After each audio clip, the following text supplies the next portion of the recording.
रुकिए, एक पल के लिए रुकिए। अभी जो मैं आपको बताने वाला हूं, यह किसी धर्म ग्रंथ की सामान्य बात नहीं है। यह वो सत्य है जो हजारों साल से छुपा था, गरुड़ पुराण के उन पन्नों में जिन्हें बहुत कम लोगों ने समझा। क्या आप जानते हैं, जब किसी घर में बेटी जन्म लेती है तो वो घटना नहीं होती, वो चयन होता है, भगवान का चयन। लेकिन सवाल यह है, भगवान किसे चुनते हैं? किस पिता को, किस माँ को, किस आंगन को? और सबसे बड़ा सवाल, क्या आपका घर उस चयन के योग्य है? आज हम गरुड़ पुराण के उन रहस्यों को खोलेंगे जो बताते हैं बेटियां किस घर में जन्म लेती है, क्यों लेती है, और उनके जन्म का आपके भाग्य से क्या संबंध है।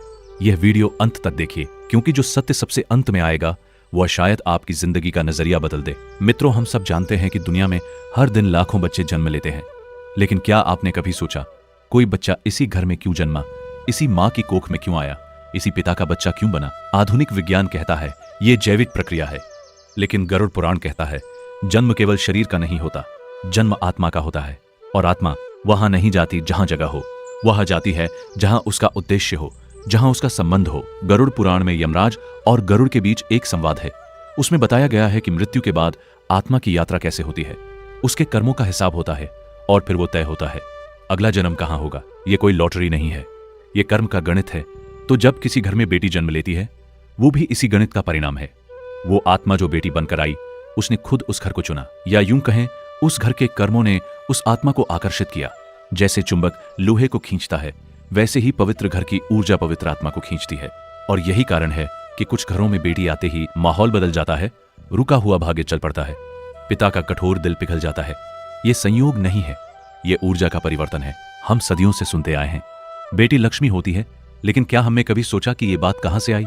गरुड़ पुराण और देवी भागवत दोनों में एक बात स्पष्ट है, लक्ष्मी केवल धन की देवी नहीं है, लक्ष्मी संतुलन की देवी है, समृद्धि की देवी है, चेतना की देवी है। और लक्ष्मी वहां आती है जहां पहली बात सम्मान हो। लक्ष्मी उस घर में नहीं टिकती जहां अपमान हो, जहां क्रोध हो, जहां स्वार्थ हो। दूसरी बात शुद्धता हो, मन की, विचार की, आचरण की। तीसरी बात कृतज्ञता हो, जो मिला है उसके लिए धन्यवाद का भाव। तो जब बेटी को लक्ष्मी कहा जाता है तो इसका अर्थ है वह उस घर में आती है जहां ये तीनों गुणों की संभावना हो, या जहां इन गुणों की संभावना हो। और यहीं एक बड़ा सत्य छुपा है, बेटी केवल लक्ष्मी नहीं होती, वह लक्ष्मी को लेकर भी आती है। उसके आने से घर में जो ऊर्जा आती है, जो हंसी आती है, जो स्नेह आता है, वो सब मिलकर घर को समृद्ध बनाते हैं। लेकिन अगर उस लक्ष्मी का अपमान हो, अगर उसे बोझ समझा जाए, तो लक्ष्मी वापस चली जाती है और उनके साथ समृद्धि भी। ये शास्त्र की चेतावनी है। अब सबसे महत्वपूर्ण भाग, गरुड़ पुराण के कर्म सिद्धांत के अनुसार भगवान उस घर को बेटी के जन्म के लिए चुनते हैं जिसमें ये 5 विशेष गुण होते हैं। ध्यान से सुनिए और खुद से पूछते जाइए, क्या ये गुण मेरे घर में है? जिस घर में मां को केवल जिम्मेदारी नहीं, आदर दिया जाता है, जहां बहन की आवाज दबाई नहीं जाती, जहां पत्नी को साथी समझा जाता है, सेविका नहीं, ऐसे घर की ऊर्जा कोमल और संतुलित होती है, और कोमल आत्माएं वहीं आकर्षित होती हैं। गरुड़ पुराण में एक बात बहुत स्पष्ट है, यत्र नार्यस्तु पूजन्ते रमन्ते तत्र देवताः। जहां नारी की पूजा होती है वहां देवता निवास करते हैं। ये केवल मनुस्मृति की बात नहीं, ये ऊर्जा का नियम है। जहां स्त्री का अपमान होता है वहां पुण्य क्षीण होने लगता है, और जहां स्त्री का आदर होता है वहां देवत्व का वास होता है। इसलिए बेटी का आगमन उस सम्मान की पुष्टि भी होती है। आपने कभी किसी परिवार को देखा होगा जो दूसरों की मदद करता है, भूखे को भोजन देता है, पशु पक्षियों तक का ध्यान रखता है। ऐसे घरों में केवल मनुष्य नहीं, संस्कार बसते हैं। बेटी संवेदनशीलता की प्रतीक मानी जाती है। वह उस आंगन में आती है जहां संवेदना पहले से मौजूद हो, ताकि वो और बढ़ सके। सोचिए, करुणा को करुणा ही बुलाती है। जहां पहले से प्रेम हो वहां और प्रेम आता है, और बेटी तो प्रेम का अवतार ही होती है। गरुड़ पुराण में पितरों का विशेष महत्व बताया गया है। यह पुराण मुख्यतः मृत्यु के बाद की यात्रा के बारे में है। इसमें बताया गया है कि पितरों की संतुष्टि से कुल की ऊर्जा स्थिर रहती है। जिन घरों में श्राद्ध होता है, तर्पण होता है, कम से कम पूर्वजों की स्मृति और सम्मान होता है, वहां कुल की ऊर्जा स्थिर रहती है। और इसीलिए बेटी को कुल की ज्योति कहा जाता है, क्योंकि वो परिवार के अधूरे संस्कारों को पूर्ण करने आती है। वो केवल वर्तमान की नहीं, अतीत और भविष्य की कड़ी भी होती है। ये बात गहरी है। आपके पूर्वजों ने जो कर्म किए, उनका फल आपके घर में आने वाली आत्मा के रूप में मिल सकता है। और अगर वे कर्म पवित्र थे तो वह आत्मा भी विशेष होगी। चौथा गुण, लोभ से अधिक प्रेम। यदि किसी घर में हर निर्णय धन के आधार पर होता है, हर रिश्ते में पहले संपत्ति की चर्चा होती है, हर काम में स्वार्थ दिखता है, तो उस घर की ऊर्जा भारी हो जाती है। लेकिन जहां प्रेम हो, जहां त्याग हो, जहां संतुलन हो, वहां बेटी का जन्म उस प्रेम को और गहरा करने आता है। आपने देखा होगा, कुछ परिवारों में बेटी के जन्म के बाद पिता बदल जाते हैं। जो पिता पहले बहुत कठोर थे, बेटी के सामने पिघल जाते हैं। क्यों? क्योंकि बेटी उनके भीतर छुपे उस प्रेम को जगा देती है जो वर्षों से सो रहा था। पांचवा गुण, बेटी को बोझ नहीं भाग्य समझना। यह सबसे महत्वपूर्ण गुण है। गरुड़ पुराण और आत्मा के जन्म के रहस्यों में यह बताया गया है कि आत्मा गर्भ में आने से पहले ही माता पिता के विचारों को महसूस करती है। यदि मन में डर हो, निराशा हो या अस्वीकार की भावना हो तो वो आत्मा ठहरती नहीं। लेकिन जहां स्वागत की भावना हो, जहां खुशी हो, जहां जो भी आए हम उसे प्यार देंगे का भाव हो, वहां वो आत्मा आती है और रुकती है। तो सोचिए, अगर आपके मन में बेटी के प्रति कोई भेदभाव है, कोई निराशा है, तो आप उस आत्मा को दूर कर रहे हैं जो शायद आपका भाग्य बदलने आ रही थी। अब एक बड़ा सवाल जो आपके मन में जरूर होगा, अगर बेटी केवल उन्हीं घरों में आती है जहां ये गुण हो, तो फिर ऐसे घरों में भी बेटियां क्यों जन्म लेती है जहां उनके साथ अच्छा व्यवहार नहीं होता? यह प्रश्न बहुत महत्वपूर्ण है और इसका उत्तर गरुड़ पुराण में मिलता है। कभी कभी बेटी उस घर में जन्म लेती है जहां वह परिवर्तन बनकर आती है।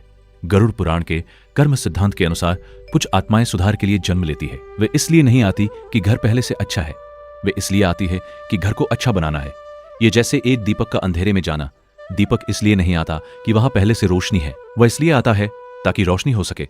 और इसीलिए कुछ बेटियां ऐसे परिवारों में जन्म लेती हैं जो बहुत कठोर हैं, बहुत पुरानी सोच वाले हैं, बहुत रूढ़िवादी है। और वे बेटियां अपने व्यवहार से, अपने प्रेम से, अपनी जिद से उस घर की सोच बदल देती है। पिता का हृदय पिघलता है, दादा दादी का दृष्टिकोण बदलता है और धीरे धीरे पूरे घर की ऊर्जा रूपांतरित हो जाती है। तो क्या यह कहना सही होगा कि ऐसी बेटियां कमजोर परिस्थितियों में आई थी? नहीं, वे सबसे शक्तिशाली आत्माएं होती है क्योंकि उन्होंने सबसे कठिन काम चुना, बदलना उन्हें जो बदलना नहीं चाहते थे। अब वो रहस्य जिसका इंतजार आप शुरू से कर रहे थे, क्या सच में बेटी माता पिता का भाग्य बदल सकती है? गरुड़ पुराण के कर्म सिद्धांत के अनुसार कोई भी आत्मा बिना कारण किसी परिवार में जन्म नहीं लेती।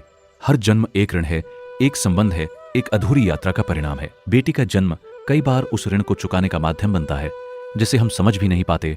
कभी वह पिता के किसी अधूरे पुण्य का फल होती है। उस पिता ने शायद किसी पिछले जन्म में किसी की मदद की थी, किसी कन्या का संरक्षण किया था और उसी का फल इस जन्म में उसकी अपनी बेटी के रूप में लौटा।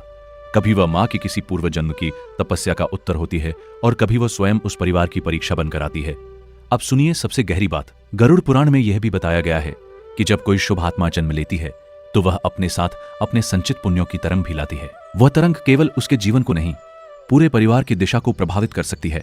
इसीलिए आपने देखा होगा कुछ घरों में बेटी के जन्म के बाद रुका हुआ काम चल पड़ता है, आर्थिक स्थिति सुधरने लगती है, घर में अधिक शांति महसूस होती है। लोग इसे संयोग कहते हैं, शास्त्र इसे ऊर्जा का परिवर्तन मानते हैं। और यहाँ एक और सत्य है, हर परिवर्तन तुरंत दिखाई नहीं देता। कभी कभी बेटी का जन्म परिवार के भीतर छिपी कठोरता को उजागर कर देता है। जो सोच वर्षों से भीतर दबाई गई थी वो सामने आ जाती है। ये नकारात्मक नहीं होता है, ये शुद्धिकरण होता है। जैसे जब घाव को साफ किया जाता है तो दर्द होता है, लेकिन वो दर्द ठीक होने की प्रक्रिया है। बेटी का कोमल स्पर्श भी कभी कभी ऐसा ही होता है। गरुड़ पुराण में आत्मा की यात्रा का जो वर्णन है वह अद्भुत है। यह पुराण बताता है कि मृत्यु के बाद आत्मा कई पड़ावों से गुजरती है, उसके कर्मों का आकलन होता है और फिर वह अगले जन्म की तैयारी करती है। और यह बात बहुत गहरी है।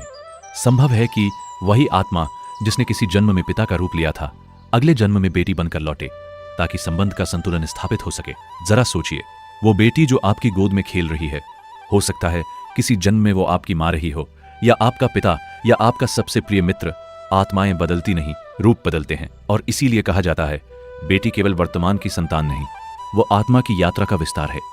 अब एक प्रश्न जो आपको झकझोर देगा, यदि बेटी का जन्म कर्मों से जुड़ा है, यदि वह अपने साथ पुण्य और उद्देश्य लेकर आती है, तो क्या उसे कमतर समझना स्वयं अपने भाग्य को कमतर समझना नहीं है? जब आप बेटी को अस्वीकार करते हैं तो आप उस पुण्य को अस्वीकार करते हैं जो उसके साथ आया था, उस ऊर्जा को अस्वीकार करते हैं जो आपके घर को बदल सकती थी। ये केवल सामाजिक बुराई नहीं है, ये आध्यात्मिक मूर्खता है। अब वह रहस्य जो बहुत कम लोग जानते हैं। गरुड़ पुराण के कर्म सिद्धांत के अनुसार हर आत्मा अपने साथ 3 चीजें लेकर आती है। पहली, पूर्व जन्म के संस्कार, दूसरी अधूरे कर्म, तीसरी एक उद्देश्य।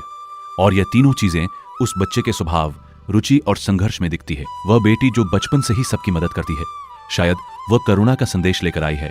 वह बेटी जो हर मुश्किल में डटी रहती है, शायद वो परिवार को साहस सिखाने आई है। वो बेटी जो सवाल पूछती रहती है, पुरानी बातों को चुनौती देती है, शायद वह परिवर्तन का दूत बनकर आई है। और कभी कभी वह बेटी जो बहुत कम उम्र में चली जाती है, वो भी एक संदेश देकर जाती है। वह संदेश जो शायद शब्दों में नहीं कहा जा सकता, लेकिन जो परिवार की आत्मा में हमेशा के लिए उकेर जाता है। मैं जानता हूं यह सुनना कठिन है, लेकिन गरुड़ पुराण का यही सत्य है। हर जन्म उद्देश्यपूर्ण है, हर आत्मा महत्वपूर्ण है, हर आत्मा महत्वपूर्ण है। अब हम उस अंतिम और सबसे गहरे प्रश्न पर आते हैं, क्या बेटी का जन्म केवल कृपा है या वह एक आध्यात्मिक जिम्मेदारी भी है? गरुड़ पुराण का उत्तर स्पष्ट है, दोनों। जब कोई शुभ आत्मा किसी घर में जन्म लेती है तो वो केवल सुख देने नहीं आती, वह उस घर की चेतना को ऊंचा उठाने आती है। उसके लिए परिवार का दायित्व है उसे शिक्षा देना, उसे सुरक्षा देना, उसे स्वतंत्रता देना, उसे सम्मान देना।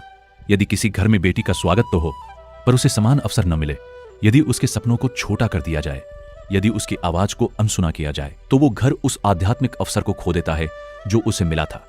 गरुड़ पुराण ये सिखाता है कि जन्म लेने वाली आत्मा और परिवार के बीच एक सूक्ष्म अनुबंध होता है। आत्मा अपने संस्कार लेकर आती है और परिवार उसके संरक्षण का दायित्व लेता है।